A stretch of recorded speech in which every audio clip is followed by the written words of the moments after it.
What's happening, people? The Liverpool Prophet back again with another video. More Liverpool related content is here. All things Liverpool related. News on Ekitike, news on a potential bid coming in from Liverpool on Hugo Ekitike. Isak latest as well. I wanted to touch on some other stuff as well, but ultimately it looks like the striker situation could be coming to a resolution. I feel like I've said that loads over the last couple of weeks. You know, we've had Sesko, we've had Isak, we've had Ekitike. It's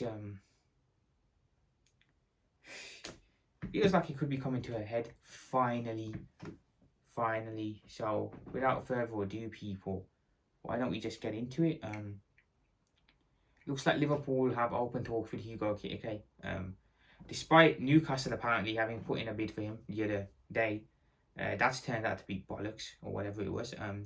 It looks like Liverpool have entered the race. And I don't know if Ekitike has rejected Newcastle, whether he's kind of looked at it and thought, nah, Liverpool's the better fit for me. But whatever's happened, Liverpool have gone in for Hugo Ekitike, and I'm expecting an offer is probably going to be put on the table soon for him. So yeah, it looks like Hugo Ekitike is going to be Liverpool's striker option. What this means for Alexander Isak, I'm not too sure. I'm genuinely not sure, but we've gone and inquired for Isak, and we've also gone and inquired for Hugo Ekitike now. So we're in a situation where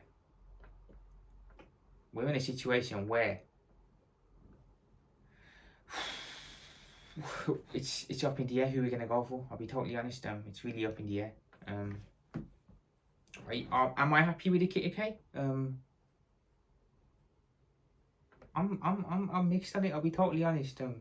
One hand, he's unproven, and being unproven can lead to disasters. We've seen that with Darwin Núñez.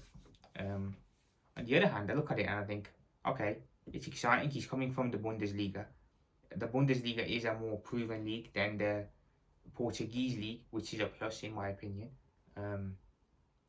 There's that.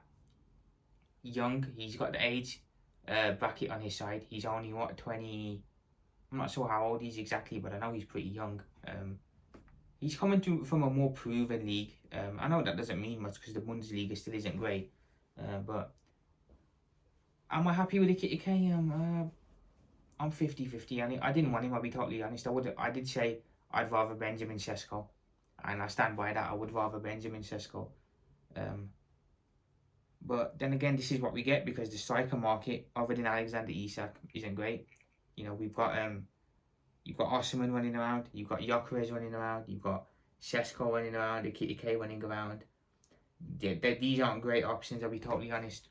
Considering the amount of clubs that need a striker as well, these are pretty poor options if you're looking at going into the market. So yeah, Ekitike, I don't know what to make of it. Obviously, I'm going to back him 100%. If he becomes a Liverpool player, I'll back the guy to the heavens. But I'm expecting like something, man. Like, I need to see something with the guy because I'll be totally honest, man. This is the guy who's apparently going to bag us 30 goals a season up top. I just don't see it. I don't see Ekitike bagging us 30 goals a season up top, especially not this season. I'm not saying he can't grow into a world-class striker, because of course he can grow into a world-class striker. That's not what I'm saying. We're talking here and now. Here and now.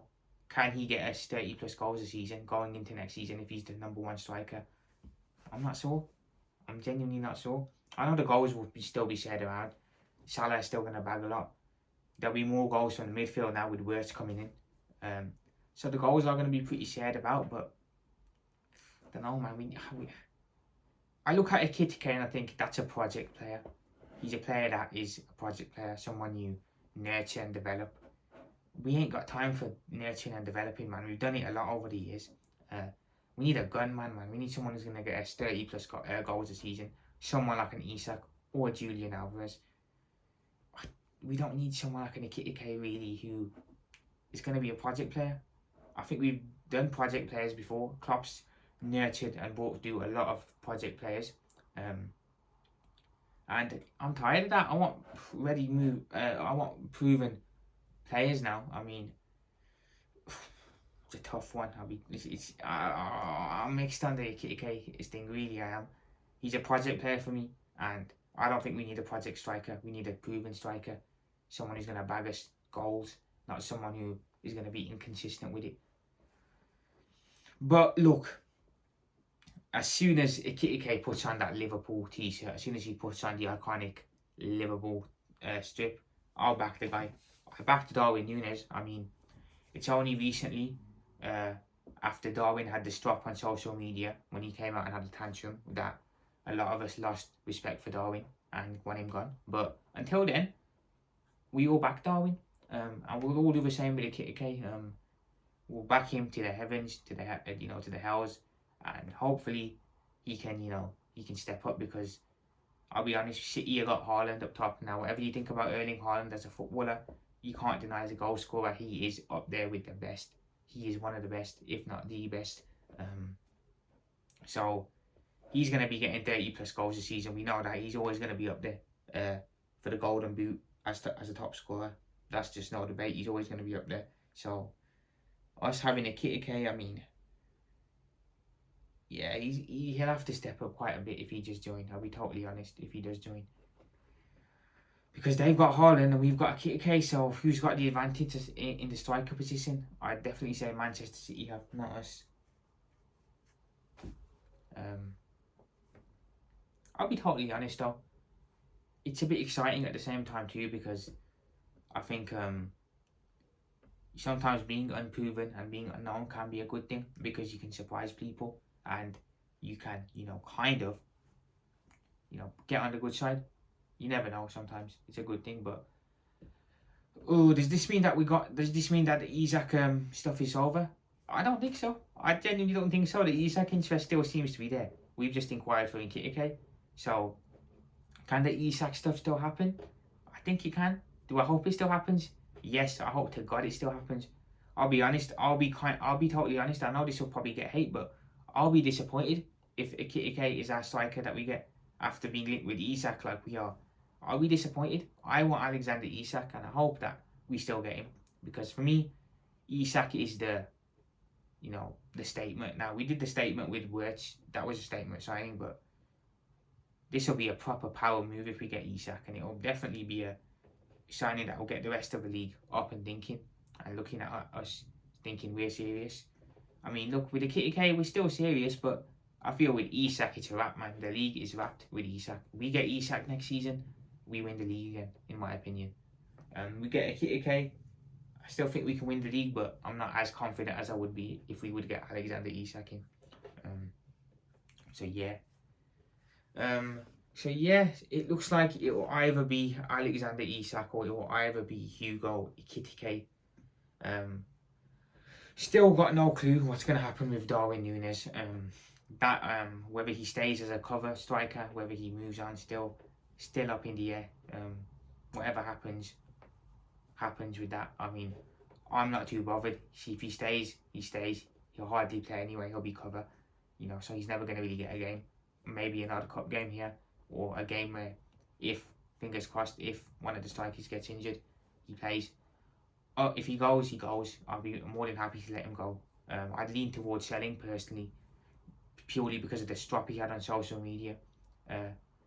So yeah, we don't know what's going to happen with that, but I still think we need two strikers. I'll be totally honest. I still think we need two strikers. One is the main and one is cover. Now, if Darwin stays, I think we can make do with not getting a cover striker. Although, I'll be totally honest, if Darwin stays, God forbid our striker picks up an injury and we're stuck relying on Darwin to a crucial period of the season, we're screwed. We're absolutely screwed. Say Ekitike or Isak come in, they get injured for a sustainable amount of time. Darwin's got to play. If he's still here, we are absolutely cooked. Especially if it's going to be during a period of time that's crucial. Say Christmas time, early January, business end of the season. We're absolutely cooked if we have to rely on Darwin. So I don't really want to be having to do that. So I hope the club make the right moves there. But guys, that is it for me today. I'm going to head off. Liverpool profit. Peace out. Remember, like, subscribe, comment, drop a like. Appreciate all the love I get. Liverpool profit. Peace out. I'll speak to you guys soon. Let's go. Up the Reds.